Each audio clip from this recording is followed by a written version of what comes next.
can offload the drudgery to the degree that I'm able to automate the management of the intern is is something that is difficult for me to overhype at this point because have not yet started to stretch the surface of what's possible with this. But it feels like it's a tireless intern, or maybe it's an army of interns. And so you get to command these slightly incompetent creatures. And there's an aspect, because of how rapidly you can iterate with it, it's also part of the brainstorming, part of the kind of inspiration for your own thinking. So you get to interact with the thing. And when I'm programming or doing any kind of generation with GPT, it somehow is a catalyst for your own thinking in a way that I think an intern might not be. Yeah, and it gets really interesting, I find, is when you turn it into a multi-agent system. So, for instance, you can get the system to generate a dialogue between a patient and a doctor very easily.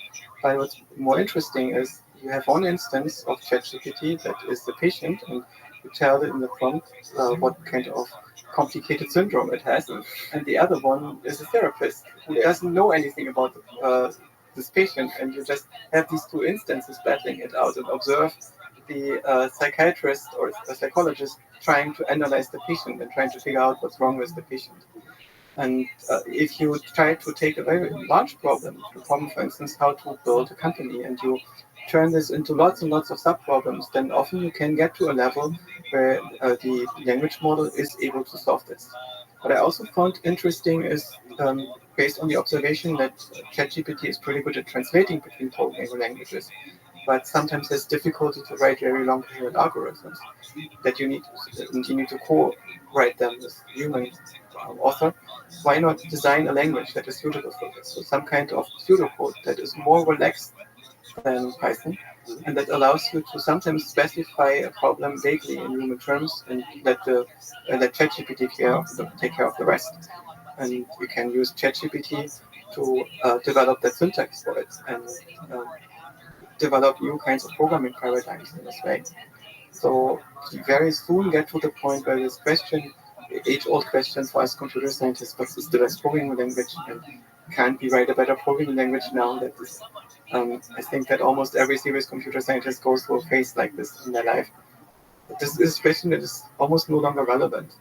Because what is different between the programming languages is not what they let the computer do, but what they let you think about what the computer should be doing.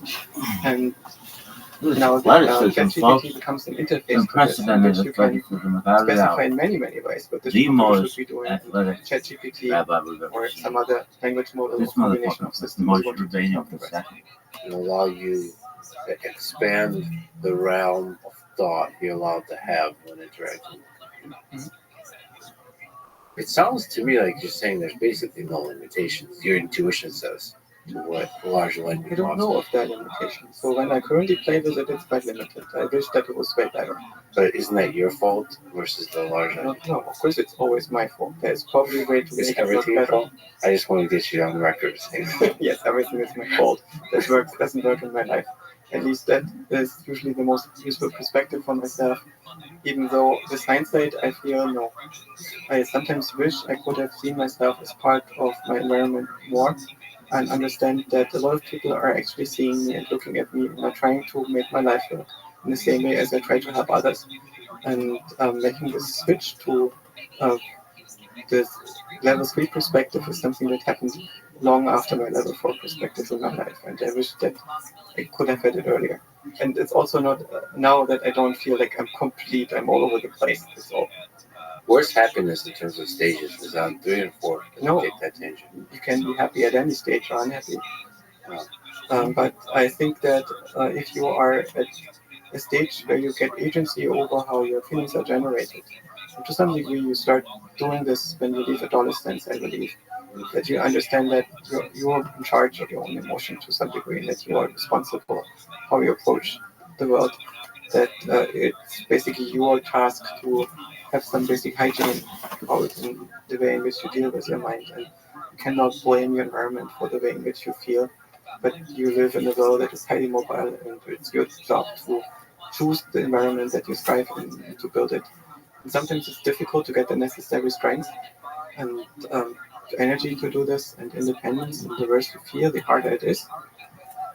But it's something that you learn. It's also this thing that we are usually incomplete. Like I'm a rare mind, which means I'm a mind that is incomplete in ways that are harder to complete. So for me, it might have been harder to initially to find the right relationships and friends that complete me to the degree that I become an almost functional human being.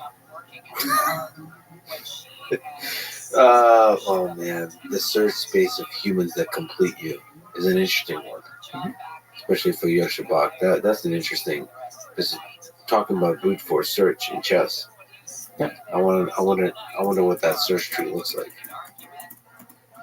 I think that my rational thinking is not good enough to solve that task. A lot of problems in my life that I can conceptualize as software problems, and the failure modes are bugs, and I can debug them and write software that take care of the missing functionality.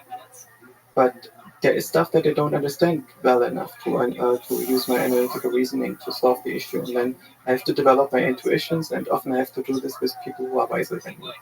And that's something that's hard for me because I'm not born with the instinct to submit to other people's wisdom. Yeah. So, what kind of problems are we talking about? This is stage 3, like love. I found love is never hard. What is Love is hard then?